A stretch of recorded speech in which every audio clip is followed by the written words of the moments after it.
Assalamualaikum jamaah goib dimanapun Anda berada.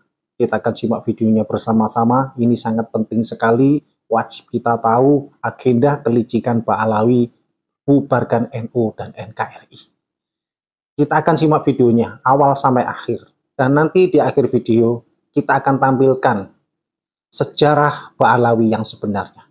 Agar kita tidak mudah dibodohi, tidak mudah untuk dikibuli oleh kelompok-kelompok yang mengaku cucu Kanjeng Nabi.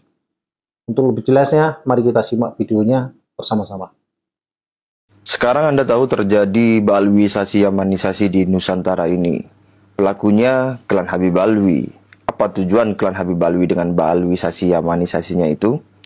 Tujuan klan Habib Alwi persis sama dengan apa yang Zionis Israel lakukan ke bangsa Palestina, yaitu membunuh bangsa Indonesia, menjajah dan menguasai teritori Nusantara ini. Saya sudah menjabarkannya dalam banyak tulisan dan video terkait hal tersebut. Untuk dalam bentuk tulisan silakan ke pwils.net atau RMI NU Banten. Di video ini saya akan menjelaskan lebih lanjut mengenai operasi klandestin Ba'alwisasi Yamanisasi itu, yaitu tentang posisi dan peran lembaga Al-Khairat dan Habib Idrus Salim Al-Jufri, guru tua, dalam operasi klandestin Ba'alwisasi Yamanisasi sebagai instrumen klan Habib Alwi guna menguasai Indonesia Tengah dan terutama Timur. Saya akan ajak Anda ke video penjelasan dari Kiai Haji Agus Sunyoto. Mohon perhatikan baik-baik bagaimana delegitimasi terhadap NU, rencana memecah NKRI menjadi dua bagian, dan klan Habib Alwi dan Hadrami Non Ba'alwi lah aktor utamanya melalui FPI, HTI, Gerakan 212, 414, dan lain-lain yang segerombolan. Yang pertama, ini menurut pandangan saya, tahun 2014 di sebuah perguruan tinggi ternama di Jakarta diadakan seminar sejarah nasionalisme Indonesia. Ya. Pembicaranya adalah para doktor dan sejarawan nasional. Saya tidak tahu, NU diundang tapi tidak ada yang datang. Yang datang hanya reporter NU online, Abdul Alawi namanya. Ya, habis datang ke situ, ya, Abdul Alawi ini nunggu saya. Ketika saya datang ke PBNU, saya dilapori. Ini hasil seminar, ya, yang dilakukan di perguruan tinggi besar ini. Itu semua pembicara mengatakan dalam pergerakan nasional Indonesia, ya, perintisan mulai kebangkitan nasional sampai Indonesia merdeka, sampai membentuk negara Kesatuan Republik Indonesia, satu-satunya organisasi yang tidak punya peranan apapun NU. Ya. Jadi NU sama sekali tidak punya sumbangan apapun pada negara ini. Itu pandangan para sejarawan. Ya. Pandangan para sejarawan tentang NU. Sampai dengan sinis mereka mengatakan PKI itu aja punya peranan kok. Ya, pernah berontak melawan kolonial, melawan Belanda tahun 1926. Ya, NU nggak pernah. Ya, nggak punya peran apa.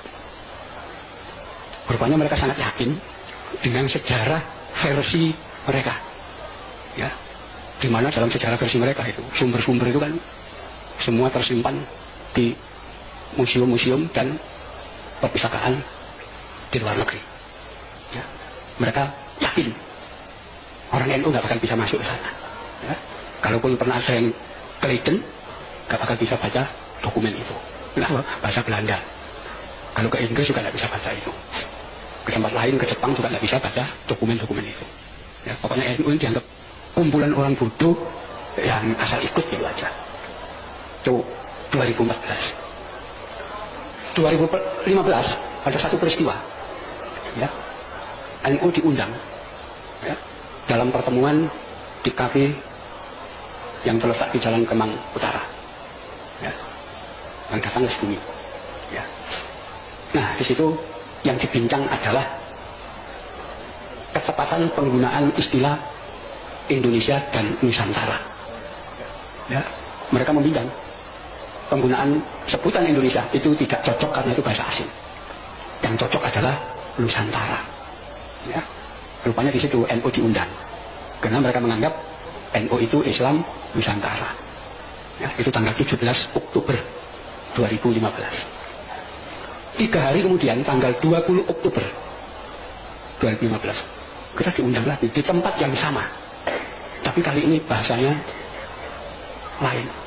Ya, ada 2 tema utama yang dibahas. Tema yang pertama, pembubaran NKRI. Jadi Indonesia mau dibubarkan. Ya, jadi mereka lewat jaringan luar negeri, ya, lembaga-lembaga internasional, nanti mengusahakan agar semua lembaga internasional memberikan penilaian bahwa Indonesia adalah negara gagal. Ya, wis korupsinya gak terkendali, kemiskinan meluas dan seterusnya. Ya, di situ pelanggaran HAM dan itu nanti akan dicap. Ya, kalau kita jadi negara gagal ya bubar, nanti ganti negara baru. Seperti dulu di Afrika ada negara namanya Rhodesia, ya, ganti Zimbabwe, ada dianggap gagal. Indonesia juga akan dibegitukan. Ya.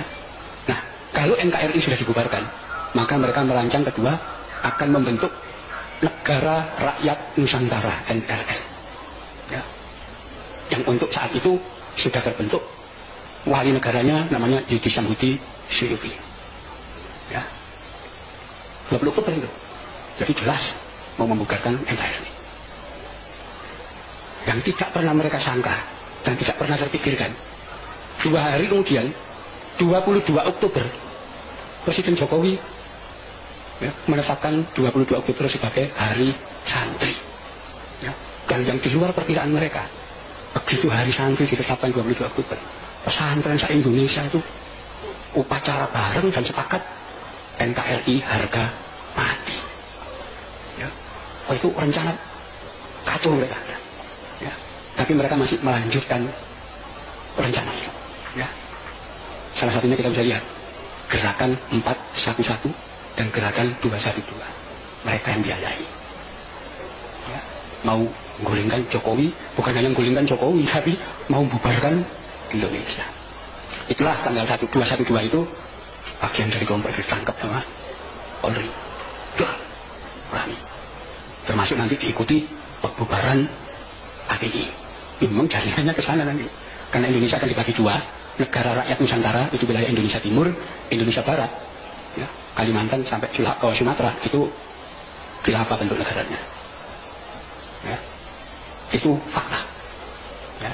Itulah tanggal 29 Oktober saya ketemu Kiai Said Akil di Juanda, Surabaya. Saya laporkan, ya, pada beliau ini fakta. Beliau lihat tuh, ini makar ini sudah membubarkan negara dan bikin negara baru. Ya. Ya. Jadi nanti kalau negara rakyat Nusantara ini terbentuk, setiap satu warga negara itu dikasih tanah 2,5 hektar dan uang 160 juta. Ya, itu rancangan mereka, dananya begitu. Dan ini dibalik itu ada kekuatan besar. Ya, itulah, ya, yang saya Akil melaporkan peristiwa itu ke Kapolri, ke Panglima dan kepada Presiden. Ya semua ada. Itu. Jadi itulah yang kemudian, menjadikan pemerintah sudah mengetahui ketika muncul gerakan 411 dan 212 dan nanti akan diteruskan pada gerakan yang lain. Perhatikan fakta-fakta yang terungkap pada 2-3 tahun terakhir ini. Baalwisasi Yamanisasi masif terjadi di Indonesia bagian barat. Tema dan nuansa yang diusung adalah khilafah. Puzzle-nya sesuai dengan penjelasan Kiai Haji Agus Sunyoto yang mengatakan Indonesia akan dibagi 2. NRN itu wilayah Indonesia Timur. Indonesia Barat, Kalimantan sampai Sumatera itu khilafah bentuknya. Bentuk negaranya, itu fakta. Itu Indonesia Barat ya. Nah, sekarang untuk Indonesia Timur yang rencananya akan menjadi NRN, klan Habib Alwi akan bergerak melalui apa? Atau menggunakan instrumen apa untuk menguasai Indonesia Timur dan mempropagandakan NRN sekaligus jadi pemimpin atau penguasanya? Baik pada konteks saat itu dan saat ini. Melalui Muhammadiyah? Tidak mungkin. Melalui NU? Juga nggak mungkin. Meskipun NU sedang kesurupan Habib Tai, dalam hal subversif terhadap negara, NU tidak mungkin melakukannya. Jadi melalui instrumen apa? Yang paling suitable terhadap rencana pendirian NRN itu adalah jaringan lembaga Al-Khairat yang didirikan oleh Habib Idrus Salim Al-Jufri yang konon katanya memiliki jaringan ratusan dan sekitar 1.000 cabang lebih. Jaringan Al-Khairat dan Habib Idrus Salim Al-Jufri digunakan untuk menundukkan pikiran masyarakat Indonesia Tengah dan Timur. Melalui apa? Skemanya sama.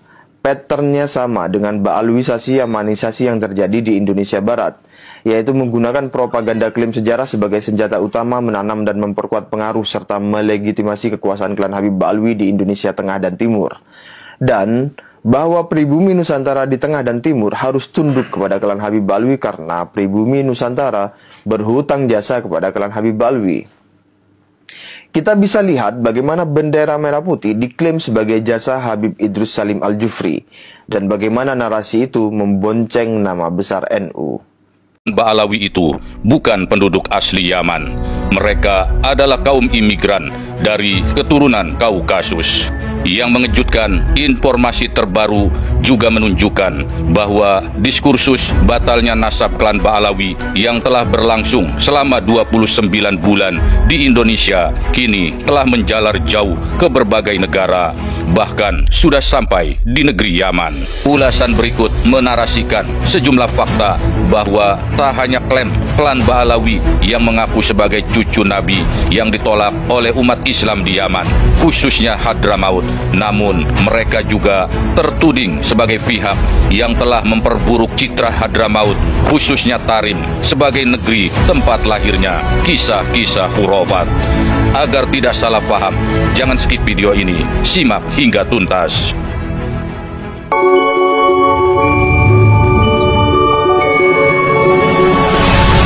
Assalamualaikum warahmatullahi wabarakatuh.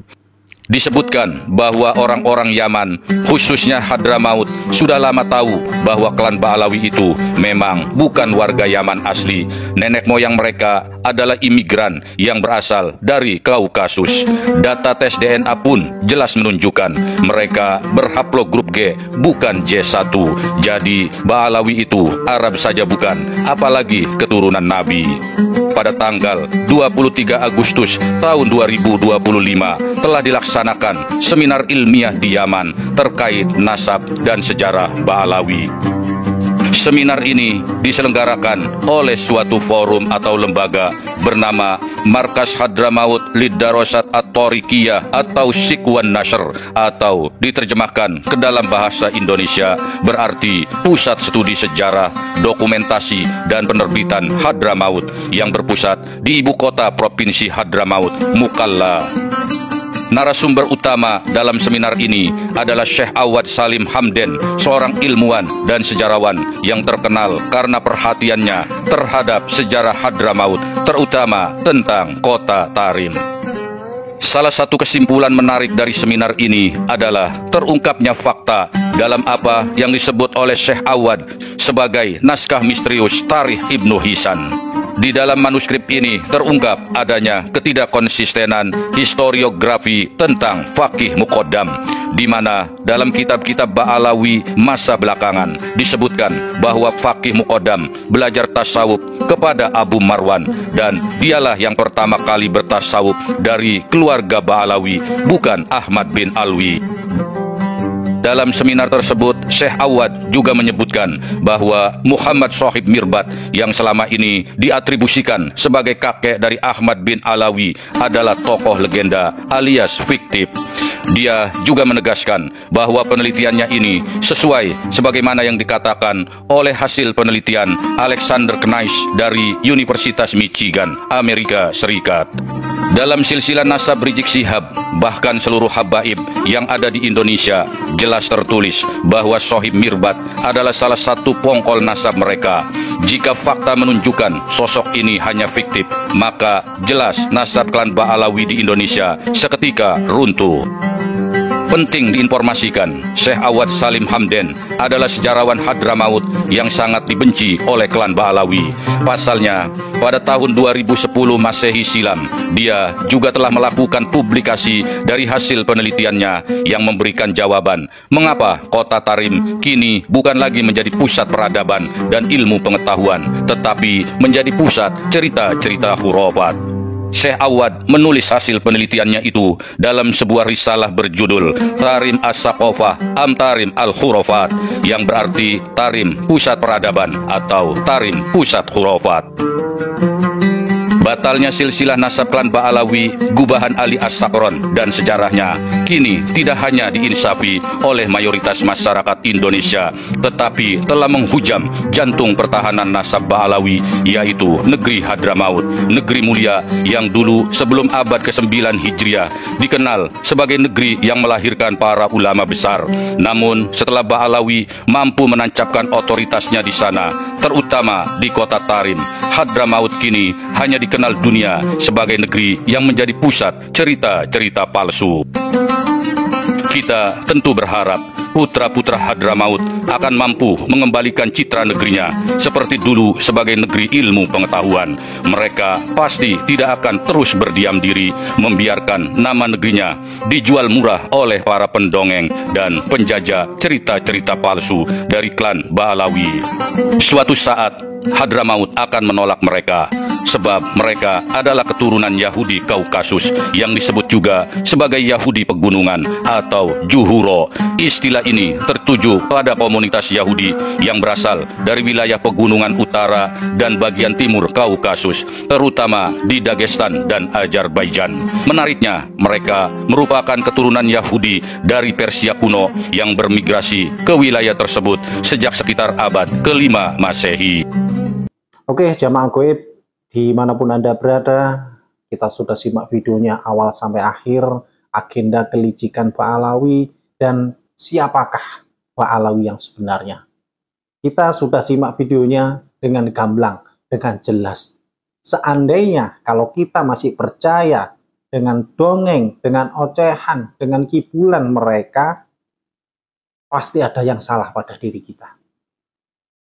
Di semua media sudah banyak yang menyampaikan bahwa kebohongan, kelicikan kelompok-kelompok mereka sudah tidak ditutup-tutupi lagi, sudah sangat gamblang.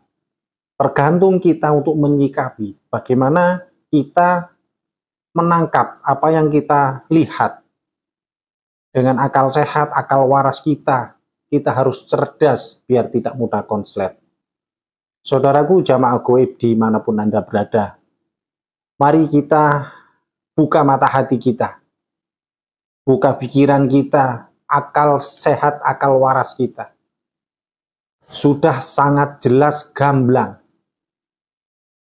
Banyaknya kiai, ulama yang sudah menyampaikan, ahli sejarah sudah banyak menyampaikan, siapakah Ba'alawi yang sebenarnya. Kita tidak hanya mengada-ngada, kita menampilkan informasi sesuai data, sesuai fakta dari sumber-sumber yang bisa dipercaya. Jamaah gaib dimanapun Anda berada, mari kita bersama-sama, kita sampaikan, kita luruskan apa yang selama ini mereka belokkan, apa yang selama ini mereka klaim, agar kita semuanya tidak mudah dibodohi, tidak mudah dibohongi dengan iming-iming surga, dengan iming-iming syafaat, iming-iming barokah.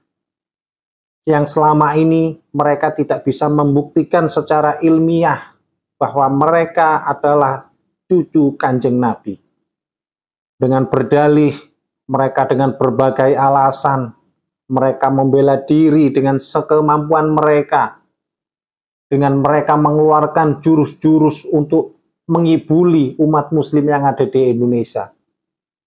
Saudaraku jamaah gaib dimanapun Anda berada, banyaknya yang menyampaikan, meluruskan tentang polemik nasab ini.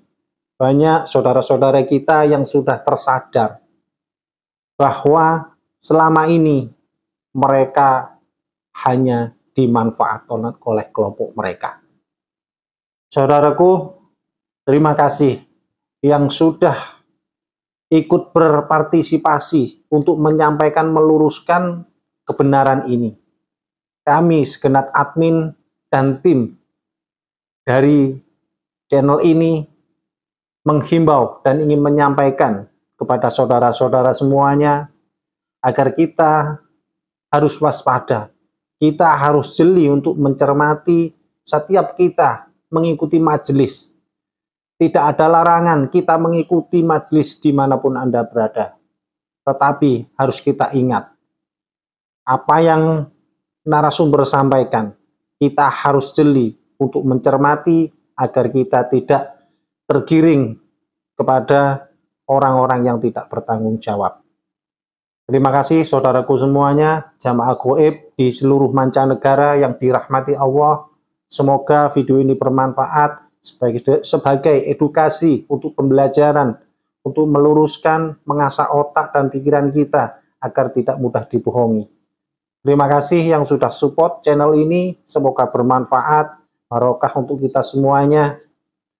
Sampai bertemu di video berikutnya. Tidak ada unsur untuk mengadu domba atau menjelekkan pihak manapun. Video ini ada sebagai edukasi, pembelajaran untuk mengingatkan kita semuanya agar kita tidak mudah dibohongi sekali lagi. Sampai bertemu di video berikutnya. Bila mana ada salah kata, kami mewakili segenap admin. Mohon maaf yang sebesar-besarnya. Sampai bertemu di video berikutnya. Ojo lali moco sholawat. Assalamualaikum warahmatullahi wabarakatuh.